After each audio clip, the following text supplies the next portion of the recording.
Evo, akcija. Javljam se izpred vlade z dobro novico in to je, da smo se odločili, da aktiviramo shemo, ki bo reševala delovna mesta. Name so se namreč kot na ministra za delo v zadnjih mesecih obrnili številni zaposleni in podjetniki, ki jih skrbi, kaj prinaša prihodnost, ker izgubljajo naročila. Naročila izgubljajo iz različnih razlogov. Eni zaradi izvoznih trgov, drugi zaradi situacije v Ukrajini, tretji zaradi Trumpovih carin.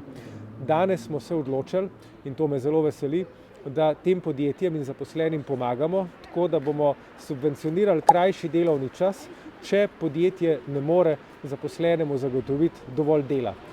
To bomo počeli v izbranih panogah, za začetek v avtomobilski, kovinski in drugih, ki se soočajo z najhujšo krizo.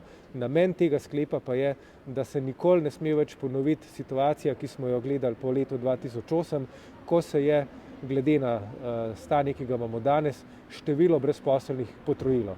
Verjamem, da smo z današnjim sklepom to preprečili.